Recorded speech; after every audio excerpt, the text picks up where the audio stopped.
Salut à tous.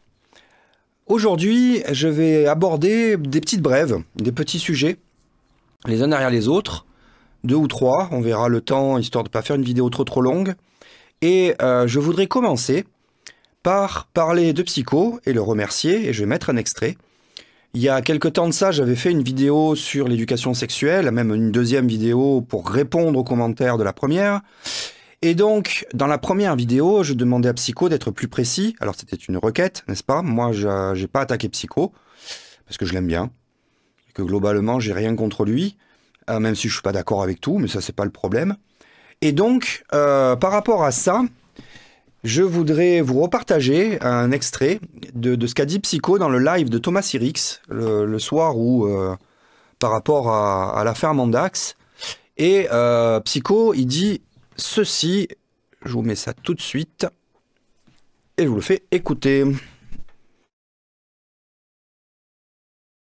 Dit ça alors que t'as le stream qui est là et que t'as juste à regarder. Mais Bon. et eux ils le font. Et au-delà de ça, pour revenir à cette histoire d'éducation sexuelle où tout le monde monte sur ses grands petits poneys, euh, comme d'habitude, comme je m'emporte et comme personne ne regarde mes vidéos, et j'essaye de le dire de temps en temps, mais les gens sélectionnent ce qui les intéresse, puis après ils sont butés, ils Alors, les gens, pas tous. Moi, je regarde tes vidéos et je les regarde jusqu'au bout, en fait. Quand j'attaque une vidéo, en 99% du temps, des cas, je la regarde jusqu'au bout. Parce que souvent, il y a des trucs intéressants jusqu'à la fin. Je fais partie de cela aussi. Il y a des choses que j'ai pas encore tout à fait bien comprises sur YouTube. Et du coup, des fois, je dis des trucs importants à la fin et de la vidéo. Et il n'y a plus que 40% du public à ce moment-là. Donc voilà. Mais c'est pas le cas de tous. Mais effectivement, beaucoup de gens ne regardent pas les vidéos jusqu'à la fin. Sur ma chaîne, c'est entre 60 et 70%. Ça dépend des vidéos et des sujets, en fait. Ça, des fois, c'est la moitié ou un peu moins de la moitié qui vont pas jusqu'au bout. Et des fois, c'est beaucoup plus. écoutent plus le reste. Euh, j'ai jamais dit que j'étais contre l'éducation sexuelle des enfants. Il y a un cadre scolaire de l'éducation nationale qui encadre l'éducation sexuelle chez les gamins de 10-11 ans au lycée, enfin du collège au lycée. Mhm. C'est un cadre légal, hyper cadré, plutôt bien foutu. Vous pouvez le lire hein, sur le site officiel du ministère de l'Éducation nationale. Tout le monde a accès à ce truc. Vous le lisez. Il est cool, enfin, il est normal. Moi, ce que je dénonce dans mes vidéos, c'est les dérives qui sont en dehors de ce cadre. Alors, merci. Moi, c'est ce que je voulais entendre, en fait, hein, simplement. C'est effectivement le cadre légal, le cadre de l'éducation nationale, qui est un cadre cadré, qui est un cadre légal, qui est imposé par le ministère, et qui est effectivement plutôt pas mal fait. Juste une correction, ça commence pas à 11 ans, ça commence avant. En fait, ça commence en cycle 2, avec des choses très légères et adaptées. Je ne rentre pas dans le sujet, je redéveloppe pas ça. Donc, moi, je voulais surtout vous faire écouter ça. Je trouve que, justement, c'est pour ça que j'aime, quelque part, moi, j'aime bien Psycho. On peut ne pas être d'accord avec lui, avec ses positions. C'est vrai qu'il revient régulièrement sur les mêmes sujets. Il y a des sujets qui lui tiennent à cœur. Mais il est capable d'évoluer, il est capable de discuter calmement, il est capable d'argumenter sur ce qu'il dit. Et voilà, moi, c'est ce côté-là que j'apprécie chez Psycho. Voilà. Alors, ça, c'est le premier truc. Puisque je suis sur cette affaire-là, je vais rester un petit peu, je vais me servir en fait de Psycho pour faire ma transition et pour parler d'autre chose, vu que Psycho a été un des premiers à publier l'information, c'était par rapport à notre ami, entre guillemets, Stéphane Edouard. Donc Stéphane Edouard, il attaque en justice Daimon, n'est-ce pas? Psycho a fait une vidéo là-dessus, je vais pas vous la mettre, vous irez la voir sur la chaîne de Psychodélique. Je vous mettrai le lien de toute façon dans la description, comme d'habitude. Et donc, il a attaqué Daimon pour injure publique. Voilà, c'est ça. Pour injure publique. Et dans la foulée, donc Psychodélique a fait une vidéo là-dessus. Le Fou Allié a fait aussi une vidéo sur ce sujet-là. Moi, j'en ai pas parlé. Bon, on peut pas parler de tout. Donc, et du coup, Stéphane Edouard attaque le Fou Allié, raté, attaque le Fou Allié au tribunal, à peu près pour les mêmes raisons que l'autre. Alors, c'est très intéressant parce que il n'a pas attaqué Psychodélique. Il n'a pas attaqué tous les gros influenceurs, youtubeurs, vidéastes, appelez-les comme vous voulez, qui l'attaquent de front, Stéphane Edouard. Hein. Il y en a certains même qui l'insultent en direct ou en public. Par contre, ceux-là, il les attaque pas. Mais les petits vidéastes comme Daimon, comme le Fou Allier, qui sait, peut-être qu'il déposera plainte contre moi aussi, puisque j'ai fait une vidéo sur son appel, ce qu'on pourrait interpréter comme un appel au viol, n'est-ce pas? Du coup, il s'attaque aux petits youtubeurs et aux petits influenceurs sans s'attaquer aux gros. Psychodélique, il a 200 000 abonnés. Alors Stéphane Edouard, il est presque au double. Il est quasiment à 400 000. Mais par contre, il va pas aller déposer plainte contre Psychodélique, qui a une puissance de frappe beaucoup plus forte. Bon, c'est quelque part un petit peu dans la logique de tous les mascus, qui se la jouent viril, tout ça, qui eux sont des hommes, n'est-ce pas? Donc, être fort face aux faibles et faible face aux forts, c'est un peu le principe. C'est le principe de tous les manipulateurs, en fait. Il faut surtout pas se mettre en danger, il faut essayer de mener des combats qui sont gagnés d'avance. Le problème, et là je m'adresse directement à Stéphane Edouard si un jour il a envie de regarder cette vidéo-là, le problème c'est que l'indice de suivi des personnes, c'est-à-dire le nombre d'abonnés, le nombre de followers et le nombre de vues que fait une chaîne, n'est pas forcément lié aux moyens financiers de la personne. Tu ne connais pas les métiers et la puissance financière des gars. Et ensuite, la justice, c'est pas un jouet. Je l'ai déjà dit pour le penseur sauvage, et je le redis maintenant, ce n'est pas un jouet. Et ce n'est pas un jouet qui est à ta disposition non plus, monsieur Edouard. Donc, c'est bien de se la jouer viril, de se la jouer mal alpha, etc. Mais à un moment donné, il faut assumer cette position jusqu'au bout, tu vois. Et donc, seuls les petits hommes sont touchés par des petits écrits. Donc, je suppose que, vu les influenceurs que tu attaques et vu pourquoi tu les attaques par rapport à ce qu'ils ont dit, je suppose que tu es un petit homme, en fait. C'est tout. Voilà. Je disais ça. Donc, il faut jamais présumer de la puissance financière de la personne parce que tu connais pas son état financier derrière. Il se peut que le Fou Allier, il ait un gros salaire et qu'il ait quelques centaines de milliers d'euros de côté et qu'il ait le moyen de te payer une armée d'avocats et de t'éclater la gueule, en fait, juridiquement. Je parle pas physiquement, bien sûr. Je parle juridiquement. Donc, voilà. C'est bien. En tout cas, ça montre un exemple.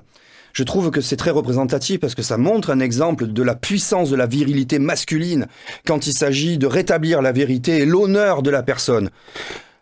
Dans la mesure où les gars sont pas trop dangereux, parce que bon, quand même. Bon, bref, je vais pas m'étendre 1000 ans sur cette histoire-là. Vous la suivrez si elle vous intéresse à travers la chaîne de Psychodélique et celle du Fou Allier. Et voilà. Un jour, je m'attaquerai peut-être aussi, comme le Fou Allier, aux vidéos de Stéphane Edouard, mais vu qu'il y en a d'autres, comme Pas du Ring et autres, qui le font très bien, qui le font mieux que moi, moi, c'est pas un cheval de bataille, en fait. Je pointe des trucs, et finalement, je préfère m'attaquer aux politiques, vraiment. Notamment aux lois, pointer les lois de notre Sénat, et qui me fait la transition vers le sujet suivant, justement. Vous avez bien vu passer que notre Sénat a décidé de carrément lancer une expérimentation sur la reconnaissance faciale.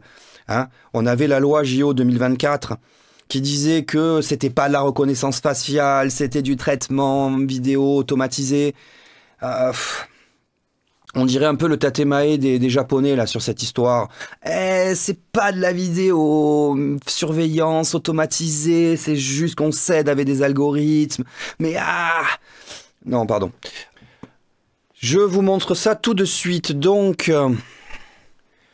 l'article vient de Public Sénat. Reconnaissance faciale, le Sénat adopte une proposition de loi pour expérimenter cette technologie. Donc, ils avaient juré à leur grand Dieu que c'était pas du tout pour la reconnaissance faciale. La garantie que nous ne tomberons pas dans une société de surveillance. Bravo les gars, nous y sommes déjà. Grâce à vous, faut quand même pas le nier. Alors je vais pas vous lire l'article, là aussi vous irez le lire directement sur si ça vous intéresse, sur le site. Moi ce que j'ai à dire là-dessus, c'est que nous avons encore une preuve finalement de l'image et de la vision qu'ont les LR, Renaissance et autres, de notre démocratie en fait. Pour eux, la démocratie, c'est un peuple obéissant, qui obéit de manière religieuse aux députés, à leurs représentants, à qui ces fameux députés, représentants, ministres, présidents, à qui on signe un chèque en blanc, en fait, pour 5 ans. On n'a rien le droit de dire, et eux ont la science, la connaissance et la sagesse, bien évidemment, parce que nous, pauvres gueux, nous ne savons pas pouvoir, nous ne pouvons pas décider pour nos vies, n'est-ce pas? Donc, eux, ils sont des démocrates républicains. Je vous montre quand même la gueule, parce qu'il ne faut pas l'oublier, du mec qui... Voilà. C'est, voilà, comme d'habitude, c'est scandaleux. Et puis, comme d'habitude, il n'y a pas grand monde qui bouge. Donc, je vous invite vraiment, vraiment à relayer cette information. Je répète que pour moi, ces lois de liberté-là, elles sont beaucoup plus dangereuses. Ces lois qui atteignent à nos libertés, qui font de la surveillance, sont beaucoup plus dangereuses que la loi, par exemple, sur les retraites.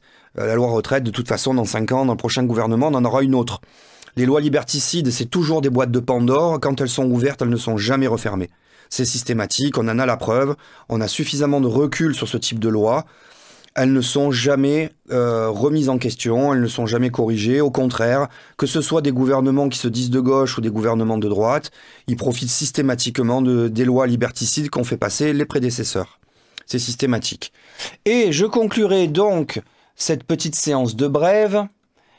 Nous allons conclure cette séance en beauté, n'est-ce pas? Mince. Voilà. En beauté, un collaborateur parlementaire de Renaissance mis en examen pour viol, enlèvement et séquestration. Alors là, l'article est très court, je vais vous le lire. Un collaborateur d'une sénatrice Renaissance a été mis en examen pour viol par conjoint, concubin ou partenaire. Arrestation, enlèvement et séquestration. Alors, ils aiment bien répéter les trucs dans les articles, parce qu'ils n'ont pas grand-chose à dire, donc ils répètent plein de fois. Un collaborateur d'une sénatrice Renaissance, c'est la même chose que la phrase précédente, a été mis en examen notamment pour viol par conjoint, je ne sais pas ce que ça veut dire, concubin ou partenaire, arrestation, enlèvement, séquestration. A appris BFM TV auprès du parquet de Paris. Il manque un mot dans l'article. Il a également été mis en examen pour violence sur conjoint, concubin ou partenaire, menace de mort réitérée sur conjoint, atteinte à l'intimité de la vie privée, chantage, administration de substances nuisibles sur conjoint et violence habituelle sur conjoint. Il a été placé en détention provisoire. Le collaborateur parlementaire a été placé en garde à vue mercredi dans les locaux du 3e district de la police judiciaire de Paris, selon nos confrères du Parisien. Toujours selon le journal, des perquisitions ont eu lieu du domicile du suspect ainsi qu'au Sénat. Au domicile du suspect ainsi qu'au Sénat. Ça fait 2 coquilles quand même, BFM. Le collaborateur mis en examen est âgé de 26 ans, diplômé de Sciences Po de Paris, et il est conseiller politique au Sénat depuis 5 ans. Sans déconner. Sans déconner. Vous avez des conseillers politiques depuis 5 ans. Le mec, il avait 21 ans. Il a fini ses études à 21 ans à Sciences Po. C'est pas du copinage, ça? C'est pas un petit peu de la magouille, quand même? Un mec qui a même pas fini ses études, qui se retrouve conseiller politique? Intéressant, ça, je trouve. Alors, moi, je sais pas qui c'est, ce gars-là, puisqu'il n'y a pas le nom. Et je suis pas allé creuser. Mais rien que cette info-là, déjà, elle m'étonne. Il a 26 ans, donc il a commencé son taf à 21 ans. Putain, c'est un sacré génie, hein. Diplômé de Sciences Po, comme quoi, à Sciences Po, on leur en donne pas peut-être les bonnes valeurs? Enfin, normalement, c'est les parents qui sont censés expliquer qu'on fait pas tout ça aux gens. Enfin, il a quand même du lourd, le monsieur, là. Hein. Violence sur conjoint, concubin ou partenaire, menace de mort réitérée, atteinte à l'intimité de la vie privée, chantage, administration de substances nuisibles sur conjoint et violence habituelle sur conjoint. Alors ça, il faudra que je regarde ce que c'est, violence habituelle. C'est quoi c'est un truc tellement classique qu'il y a une catégorie à part au niveau de la justice, je sais pas. N'hésitez pas à me le dire en commentaire si vous avez l'information. Bon, c'est quand même assez exceptionnel. C'est quand même assez exceptionnel d'avoir autant de charges pour un gars qui a ce niveau-là de la sphère du pouvoir quand même. Hein. Autant d'accusations, c'est...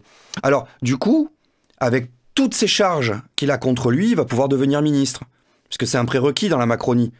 Vu le nombre de ministres qui ont des affaires sur le dos ou qui ont des casseroles, maintenant, lui, il est en première position là pour prendre un ministère. Bon, sur ce, je vous dis à une prochaine fois pour d'autres sujets.